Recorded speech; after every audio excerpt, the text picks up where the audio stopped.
On today's episode, I'm answering all of your PHT questions. Welcome to the podcast helping you overcome your proximal hamstring tendinopathy. This podcast is designed to help you understand this condition, learn the most effective evidence-based treatments, and of course, bust the widespread misconceptions. My name is Brodie Sharp. I'm an online physiotherapist, recreational athlete, creator of the Run Smarter series, and a chronic proximal hamstring tendinopathy battler. Whether you are an athlete or not, this podcast will educate and empower you in taking the right steps to overcome this horrible condition. So let's give you the right knowledge along with practical takeaways in today's lesson.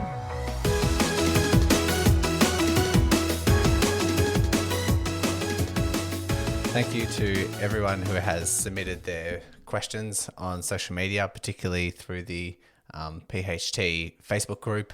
I've got a ton that have come in. Haven't been able to answer all of your questions, and I know some of you have submitted multiple questions. I'll try my best to kind of group them into certain bundles. I know I've kind of combined a few questions in here to answer them at all once, and particularly those questions that some people have agreed with, like someone might have mentioned something about, returning to sport, and someone else comments after that being like, yeah, I really want to know about that as well. And I've tried my best to answer as many as possible in the time that we have and kind of group them in together. And so I've got a fair few questions coming in. So let's start from the top. I had Carla asked a whole bunch of questions, and I've tried to pick the ones that I'm best suited for and what I can find answers for. So Carla asks, when can I apply heat? Also asks, does ice and ibuprofen, which is an anti-inflammation pain reliever, does that impede healing? And can PRP help PHT? So we're talking about heat, we're talking about ice, we're talking about anti-inflams, and we're talking about PRP. I've tried my best to, give my insights, give what the research shows, expert opinions. And we're going to start with, I think I've talked about this on the podcast before, injury management. It used to be RICE. Everyone used to remember the RICE acronym: rest, ice, compress, elevate. So there was rest in there, which, this podcast has already shown is probably not the best. Ice, which is now getting phased out. Compress and elevate are still in there. That was a very old acronym for acute kind of injuries if you roll your ankle or something. But they've now replaced that with a new updated acronym, which is peace and love.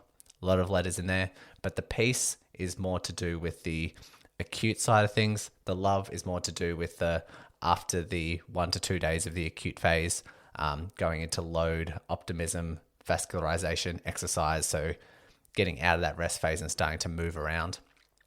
But the peace side of things is protect if needed. So if you roll your ankle, maybe don't go running on that ankle for a couple of days. So protect. Elevate is in there, but the A in peace is avoid anti-inflams. And this goes along, I think, the same borders of ice, because for ice, there's no research to show that it is of benefit. And for anti-inflams, there's shown to be of detriment. And then we've got C and E, which is compress and educate. So compress, you can compress a injury if there is inflammation present. This isn't just for PHT, this is across the board for all injuries. And then there's educate about the injury and how to get better. I did find a 2015 paper. It was titled Tendinopathy, an update on the pathophysiology. And it mentioned corticosteroids, which are still an anti-inflam medication, can impair local collagen synthesis, so just like the rebuilding of a tendon, resulting in tendon atrophy, which just means tendon just becoming less robust, more wasting away, reduction of tensile strength, and a decreased load to failure, hence the decreased load to failure. And so corticosteroids, anti-inflams, ibuprofen's kind of classed within that, just not good for tendons, especially if carried over beyond its like 3 to 5 day intended purpose. It might reduce symptoms just because it does have a pain relieving kind of medication in there. So you might feel better. And there's also the potential of a placebo effect when you do take medication, but is detrimental to tendons, especially when taken long term. That same paper said also local steroid injections in the vicinity of the Achilles and patella tendon and in the presence of severe tendinosis or a tear are frequently discouraged due to the concerns with respect to rupture of heavily loaded tendons and or impairment of tissue repair where disruption is already present. So they've mentioned in here pretty much on the side of corticosteroids. It's not recommended just for in tendinopathies in general, just because we know it's discouraged because of the disruptions it has to the tendon. Same with ice. Ice might help decrease symptoms just because it numbs the area. So just because it decreases symptoms in the short term, or the immediate term, I should say, doesn't mean it's doing much to heal the tendon. It's just dulling, numbing pain signals. And so people can come quite reliant on ice because they do get that immediate symptom relief, but I don't think it's having too much of an effect. So it's kind of in the same way. I think for ice, it's kind of indifferent with healing. It's so immediate, like it cools the area, symptom relief, but within, I think 10, 15 minutes after icing, it's back to its normal temperature. So it's not really doing a whole lot. I did interview Peter Maliaris. I think that was early days of this podcast. You can see that interview. And he even mentioned, he is like world renowned, like one of the top experts in tendinopathy management, mentioned he just doesn't like injecting anything into tendons. You shouldn't really be injecting things into tendons. Maybe around the surrounding tissue if there is inflammation or tendon sheath issues. That's something different entirely. If it's a tendinopathy, if you've got PHT, you shouldn't really be injecting things directly into the tendon. And he said just because PRP, steroid injections, all those sort of things, when it comes to the research, it just doesn't compare. Like there's no benefit when compared to a placebo or a sham therapy or those sorts. So when can I apply heat? I guess you can apply heat whenever you want. I don't think there's too much of detriment to heat because there's no inflammation present. Sometimes with an injury like a rolled ankle or something that has direct trauma, sometimes we might shy away from heat. The research is still debating whether heat or ice is best for those sorts of things, but heat can be okay. Heat increases blood flow increases healing, so potentially that can be. I know we've had success stories in the past. Todd Charnetsky, who started applying heat with his H-Wave, I think it was called, and noticed some profound benefits. So when can you actually apply it? You know, when it starts feeling better, I guess you can apply heat, and if it's not, if it feels better, then you can do that. I don't think there's any contraindications or warnings of when to actually apply heat. Okay, so Carla's questions. When can I apply heat? Does ice or ibuprofen impede healing? Can PRP help PHT? Hopefully I've answered all of those and we can move on to Christabel. Okay, chronic PHT sufferer. We're doing disciplined strengthening exercises, but still getting discomfort with sitting. However, MRI shows no issues with the tendon. Can this still be coming from the tendon if nothing is seen on MRI? It's an interesting question. I do think like some pathology, even if it's just a mild pathology within the tendon, can happen without being seen on MRI. But you can also identify a tendinopathy on MRI. So it might be a false negative, pretty much because you have a look. Every tendon's different in terms of its pathology, whether you've had it for a couple of weeks, a couple of months, a couple of years. There's still different parts of the tendon that are affected. The severity of the tendon can, come into question. And so every tendinopathy is extremely different. I did find a 2014 review paper. It was titled Drug-Induced Tendinopathy, but it did mention scans on it and what scans might show.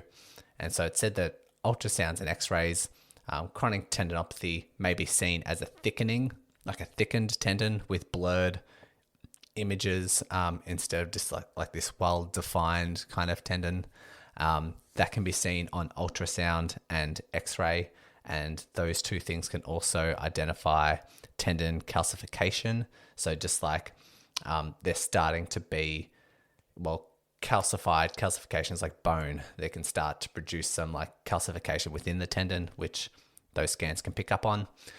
But they do say a ultrasonography is the recommended scan of choice, pretty much based like weighing up the cost as well, because we know that MRIs are quite expensive. But that particular scan can find a loss of parallel fiber alignment. So it's from what I gather, quite high powered and can actually look at the fiber alignments of the tendon, and can also test it dynamically. So you can do a particular movement, do a particular test, and it continuously like assesses the tendon. Whereas with an MRI, if anyone's ever had an MRI, you have to stay completely still and while they scan it, so you get like a static image rather than the ultrasonography that can do it during dynamic movements. And that ultrasonography has become the cornerstone of the investigation of tendon abnormalities. They do mention MRI. They say that it can find local tendinopathies, as seen as a focal tendon like misshapen, like the spindles within the tendon start to become a little bit like the shape starts to change and become more rounded rather than straight. And for global tendinopathies, like I say, the edges on the outside of the tendons start to undergo some changes and produce more of a global spindle shape in the sagittal plane and an ovoid shape in the axial plane. So these scans can pick up on tendinopathies. I reckon there might be some room of a false negative, just because if there's a small or focal pathology, but it's in the middle of the tendon, it's not on the outside, because you can have, it's kind of like they mentioned like a donut. So you can have the whole of the donut can be tendon pathology, but all around the outside of the tendon can be healthy tendon. And so sometimes scans, like the edges look fine, there's no thickening, there's no like changes, but it's the inside structure of the tendinopathy, of the tendon, that can have that dysfunction that can definitely pose and present as a chronic tendinopathy. So Christabel, in your case, that might be what's going on. Okay, I've got a couple of ones that I've bundled together here. So Benjamin, how do I reintroduce compression activities? He said, as an example, return to cycling. Alicia, along the same lines, when can I return back to hobbies such as gardening and roller skating? Norma said, I had a PRP and it's now developed into a chronic, I had a PRP and a few other injections and is now a chronic PHT. Will I ever get back to hill walking?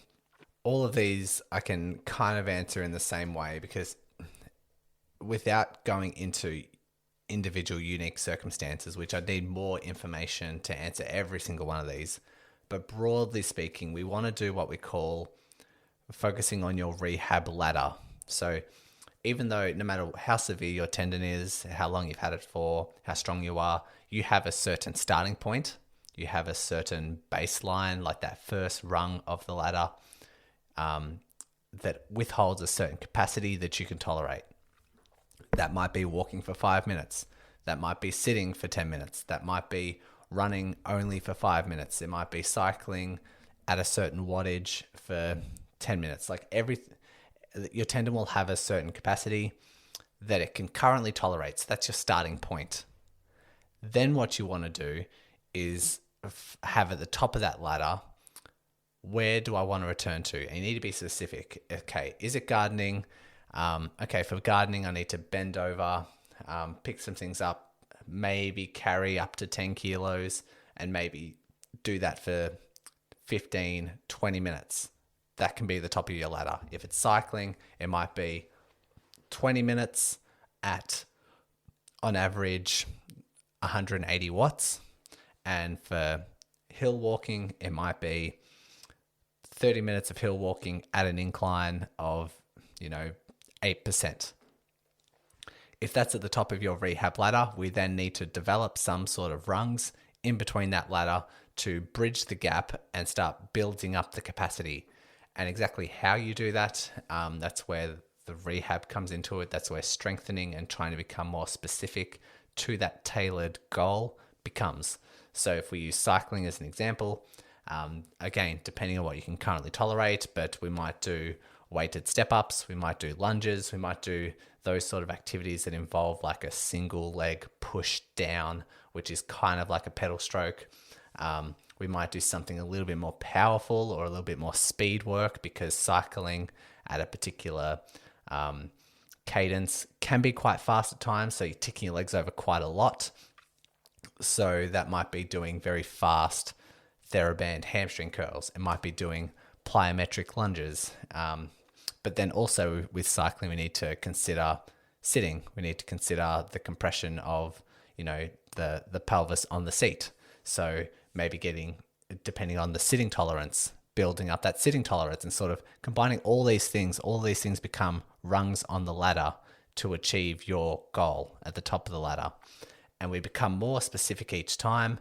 And so if you can build up sitting tolerance and you're getting better with speed work and you're getting better with the slow, heavy stuff, then we might try cycling, but we only do it for 5 minutes and we do it at 150 watts.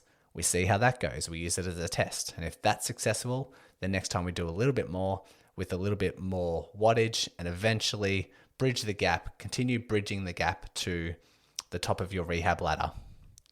If you reach a snag, if in between rungs, if it's a jump from 5 minutes on the bike at 150 watts to 10 minutes on the bike at 150 watts, and that's too much of a jump and it flares things up, we learn from that and we build more rungs in between those existing phases. And so it might go from 5 minutes to 6 minutes to 7 minutes to 8 minutes, and we just work within those particular phases. And this is done no matter what the task. Could be gardening, could be roller skating, could be hill walking. We're just slowly building upon that. That might take experience. It might take expertise. It might take a little bit of inside knowledge about how the body works and what the demands are. But that's why having a health professional or a coach or someone to guide you can be a really good thing and help provide a lot of clarity, especially if you keep falling short of that particular goal. Then you need to maybe have some inside knowledge. So understand the concept of that rehab ladder and it'll set you on that trajectory. And if you get to the top of that ladder, which is 20 minutes of cycling at 180 watts, that goal then becomes the bottom of your next rehab ladder, because you might set sights now on a race. You might want to ride, 100 kilometers and do that as an event. And it might have hills involved and it might have speed involved. And we've now set your first rung and then we're working up the next rehab ladder. Okay, got 3 or 4 more questions to tick off. Jen asks, what core exercises can I incorporate that won't irritate the PHT? Jen, I'm assuming you've tried some core exercises in the past and it's flared you up. I'm not sure what they are, but based on your question, it's sort of leading that that's happened to you in the past. But my thing is, it requires trial and error because every tendon is different. I've mentioned this on the podcast before, but I've seen so many tendons that, sitting is fine, sitting is not fine, deadlifts are fine, running's fine, but cycling isn't. And there's so many things that chop and change and so many aggravating factors, but also things that can easily be tolerated. It all depends on the pathology, all depends on what that tendon can tolerate.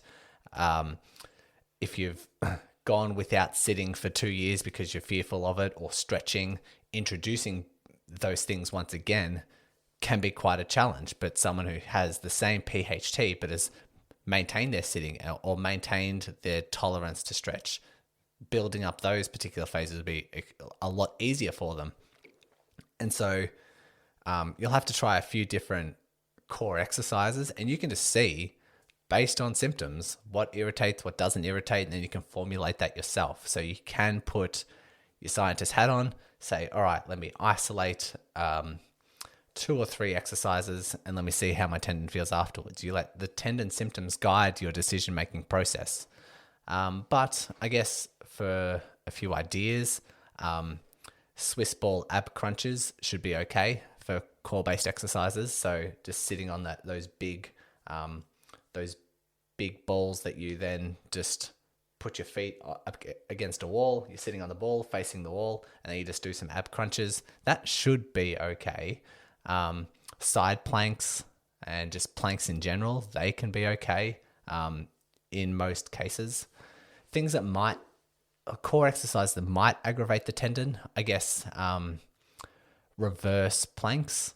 If people are familiar with those, that can load the tendon, and depending on your tendon tolerance, it may aggravate, may not aggravate, depends how strong your tendon is. But reverse planks in the past, like just purely by its design and the position that you're in, can activate that specific proximal hamstring tendon, and therefore if it exceeds the capacity, it might get sore. I guess sit-ups from the floor, if you ever thought of doing that, might have a little bit too much compression, under tension, just that direct kind of rubbing, kind of like sitting, but on a harder surface. So that might irritate things. So just be careful with that. But hopefully that gives you a few ideas to play around with. Grace asks, should I be stretching, foam rolling my glutes? Also, how often should I be incorporating heavier exercises?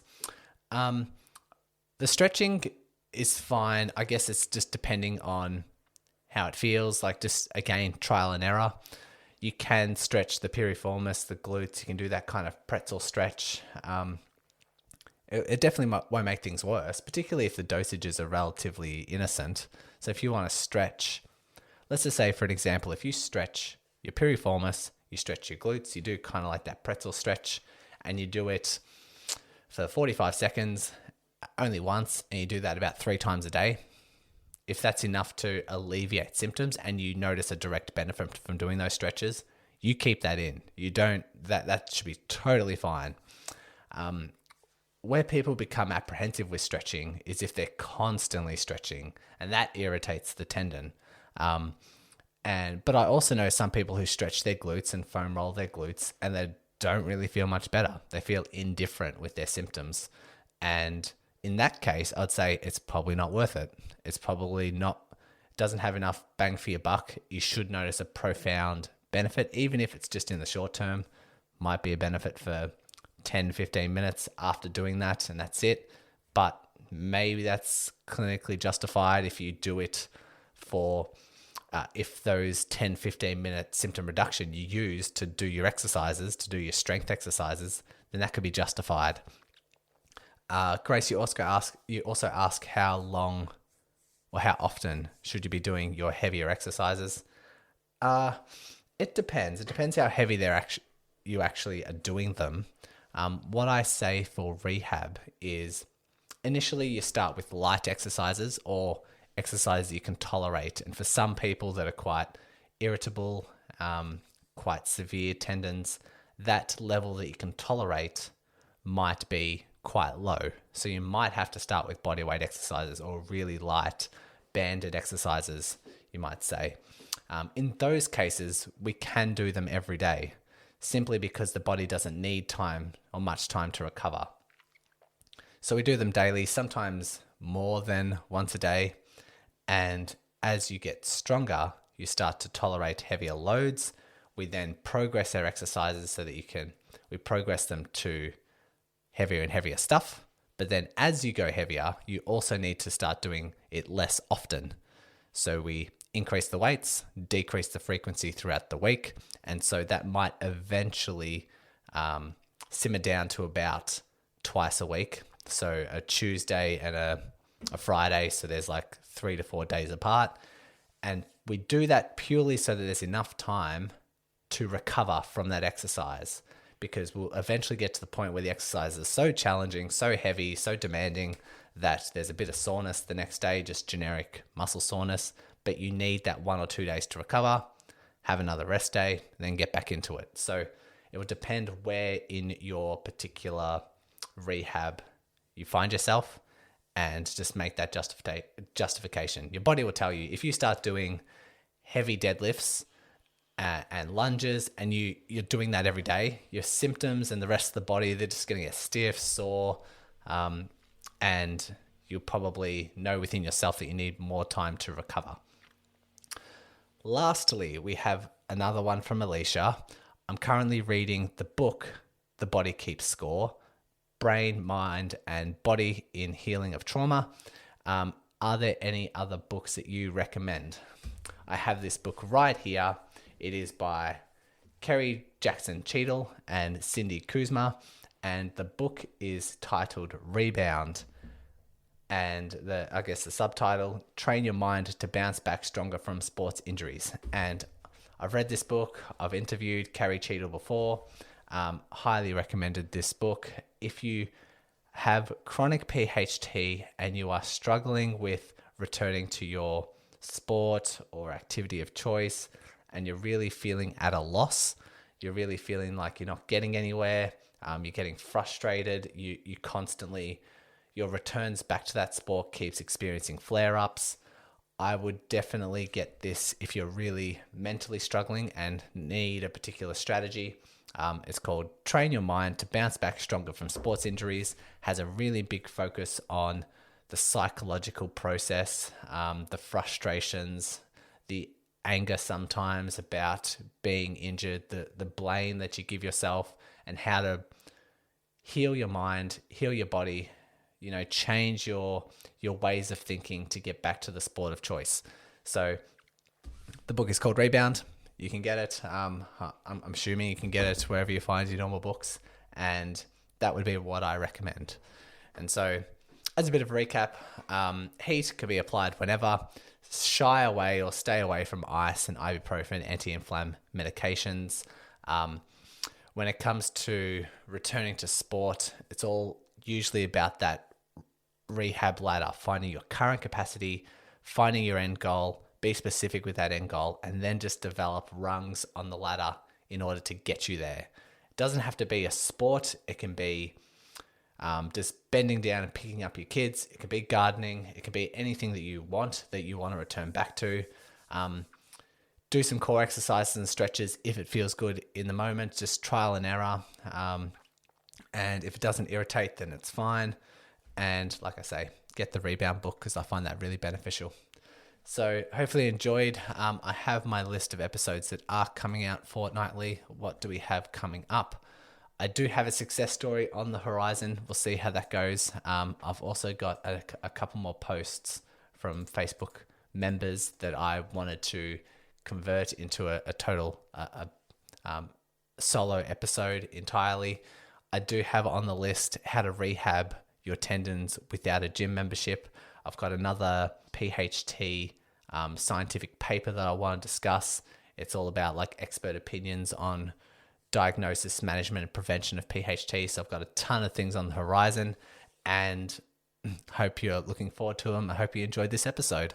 Thanks once again for listening and taking control of your rehab. If you are a runner and love learning through the podcast format, then go ahead and check out the Run Smarter podcast, hosted by me.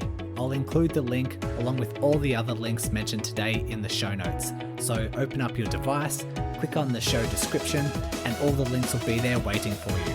Congratulations on paving your way forward towards an empowering, pain-free future. And remember, knowledge is power.